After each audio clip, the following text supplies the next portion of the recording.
Why don't we make sure we're on the same page today? Welcome back to the Health Rebels podcast. My name is Steve Hicks. If you didn't know, now you know. And I am the anti-fitness guy. Now, if you've heard that introduction before, you might be wondering, what in tarnation does anti-fitness even mean? Well, partner, today what I want to do is, one, stop using all this cowboy language, and two, make sure that we're on the same page and understand what is anti-fitness, why does it lead to weight loss, and why is it the better option for lifelong wellness? Now, to get started, we do have to kind of make sure we're using the same term. So I want to make sure that we understand what I mean by fitness. What are we talking about when we say fitness? And when I say anti-fitness, I'm not talking about the physical trait of fitness. Fitness is just kind of your physical capability to perform, right? That's a really dry, really basic definition of fitness. Kind of goes with the Darwinian, like, survival of the fittest. Your fitness is your physical ability to perform. That's all it is. So there's various different fitness levels. There's different ways to compare that in different areas, in different categories. Someone's fitness, if they're a football player, is going to look different than if they're a marathoner, but blah, blah, blah, whatever. Different tasks to perform, different physical capabilities. I'm not anti that. I'm not anti that strict scientific definition of fitness. No, in fact, because your entire life is lived through your body, everything's going to be better when your fitness improves. When your physical capabilities improve, everything in your life gets better. So I'm not anti-fitness in that regard. However, typically when we talk about fitness, we're not talking about your physical capabilities. When we talk about fitness, what we're actually talking about is the fitness industry. So that's a capital F fitness, not a little f fitness. So when I say that I'm anti-fitness, what I mean is that I am against the common cliches, the tried and false standards that the fitness industry has been perpetuating since the 1970s. And especially over the last 30 years, the fitness standards that have been put and repurposed to try to accomplish weight loss and wellness. Fitness is not set up for that, right? And we can see this if we take a brief history of the fitness industry. We can kind of see why it comes up short, why it continues to fail people, why in recent surveys they found that 85 to 95% of people that do a weight loss program in the fitness industry end up regaining that weight. Why is recidivism, why is yo-yo weight loss so common? It's because it's run by the fitness industry, and the fitness industry sucks at weight loss. There's no two ways about it. I will die on that hill. I'm willing to fight over that terms. Fitness sucks for weight loss. Fitness sucks for wellness, right? The fitness industry is really good for athletics, and when we look at the history, we can see why. Now, we'll give a real brief overview of this here on the podcast, but today over on the blog, healthrebels.us/blog, I go into this with a little bit more depth and a little more detail. So if you're a history nerd like me and you want to see a little bit bigger explanation of the trends of history since the ancient Greeks, go ahead and check over the Health Rebels blog. That's healthrebels.us/blog. But we're going to start today from the 70s, right? And if we look at the history of the fitness industry in the 60s and 70s, there was this fringe group of people called bodybuilders. Now, you're familiar with that term now, but it really was this kind of on the edges of society, not really visible. It was kind of just some dudes hanging out in garages and then occasionally competing against each other. It was a very niche thing. It was very small. It was actually frowned upon in a lot of situations. It was weird and awkward and uncomfortable for men to dance around or prance around on stage in their Speedos, oiled up, and really, really work on their body. There was a lot of discomforts in that, and so they were kind of relegated to the dark corners of society. That was, of course, until 1977 when a movie called Pumping Iron, starring Arnold Schwarzenegger, came out. And Arnold's charisma, his personality, and really the highlights of the challenges and the legitimacy of the sport of bodybuilding made it more popular, started to bring it into the mainstream. But in the 70s, the fitness industry really was just bodybuilding. That's all it was.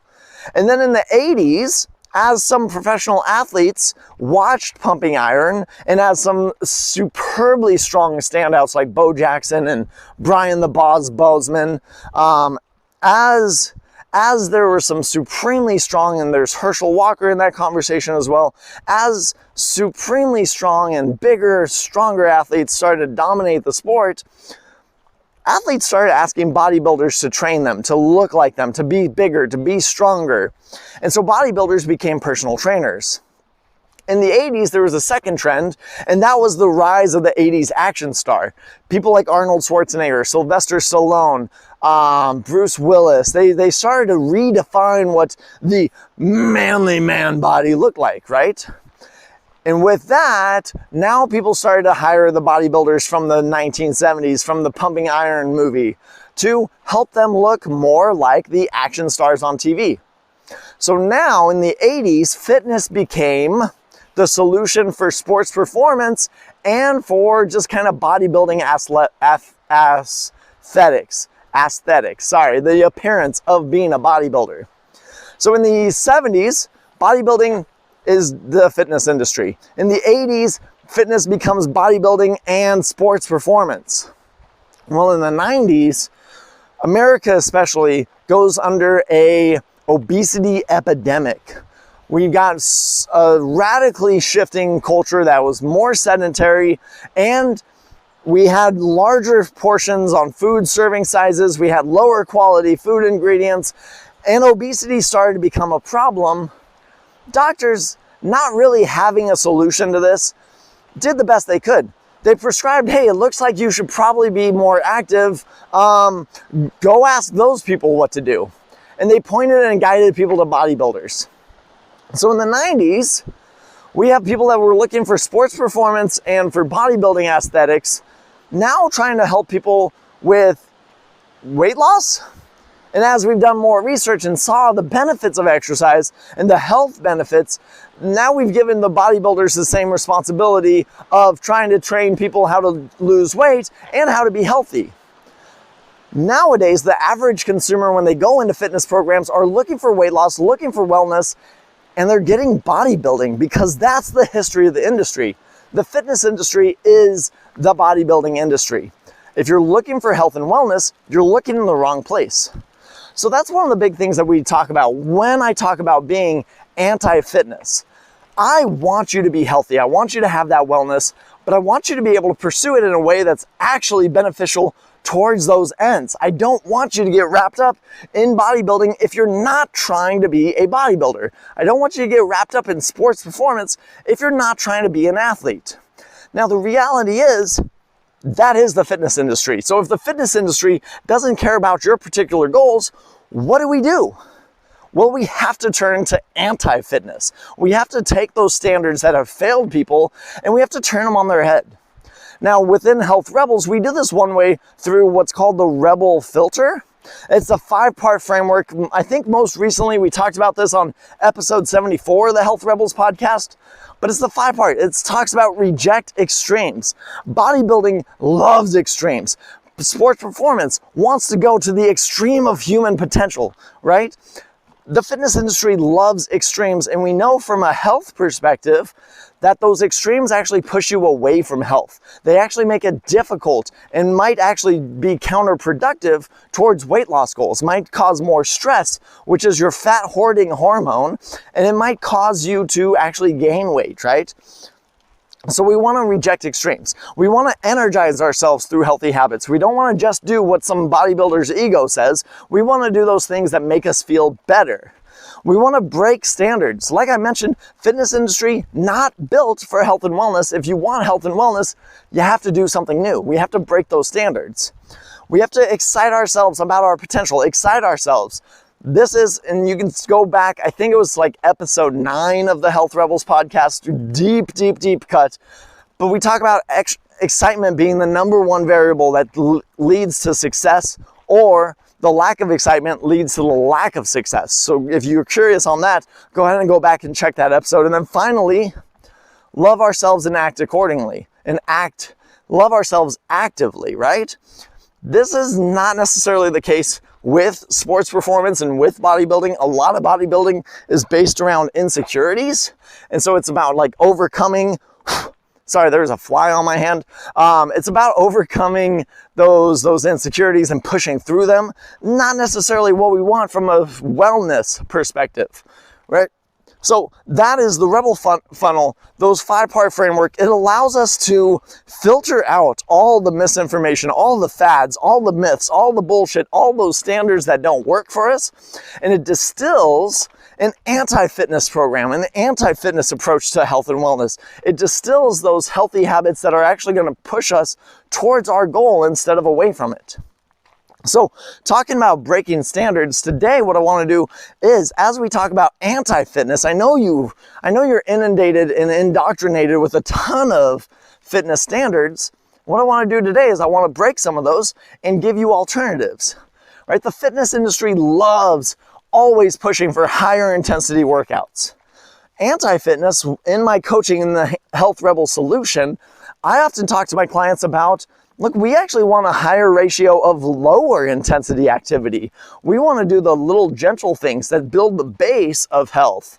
We don't need to push ourselves every single day. We don't need to push ourselves that often. We don't need to kill ourselves. Fitness industry wants you to go balls to the wall 110%. Anti-fitness wants you to be gentle on your body. We can also talk about nutrition. The fitness industry is built, again, for bodybuilding, right? A very specific, hard, extreme look that you get up on stage and you want to try to be as skinny as possible. So skinny you can see the lines of your muscles, right? And to get that, you have to do a really extreme meal plan. You have to do a really extreme diet, restrictive meal plans, structured.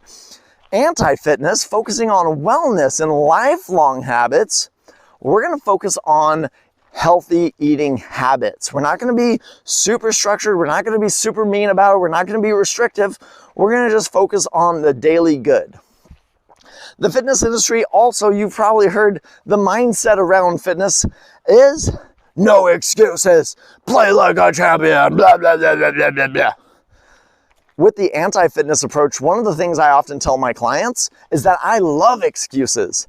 Excuses reveal the challenges that are going to stand in your way, and when we can actually acknowledge those, we can come up with solutions and overcome them. With the fitness industry, because there's a contest just a couple months away, whether it's a sporting competition or a bodybuilding stage, there's something short just down the road.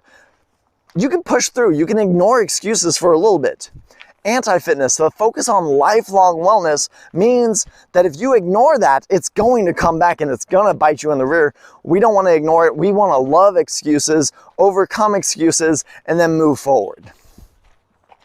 The big emphasis too with the fitness industry, like I mentioned, because it's built around bodybuilding and sports performance, it is always pushing performance. It is performance minded. If you look at the Journal of Scientific Research around exercise and strength and conditioning, like there's the NSC or the NSCA has the Journal of Strength and Conditioning Research.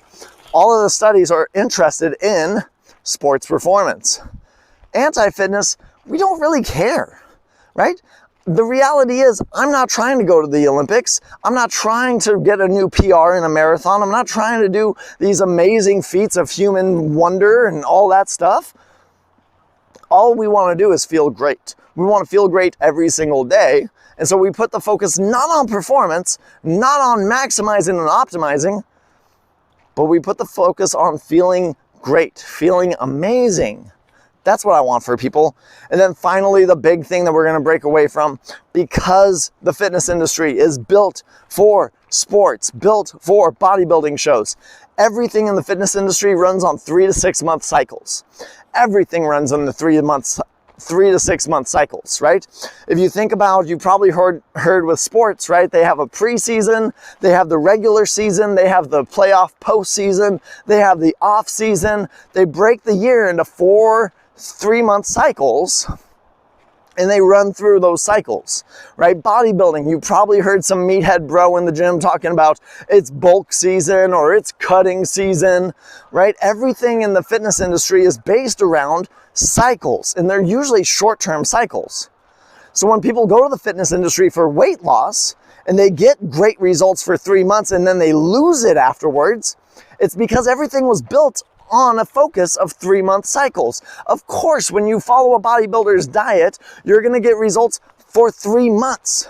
That's not what my clients want though. That's not what I want. I doubt that's what you want. You probably want the same thing I do. You want that lifelong wellness. And that means we need to focus not on 3-month cycles, but what are the daily do's? What are the things that we can maintain for a lifetime? What are those habits that are realistic and really stick?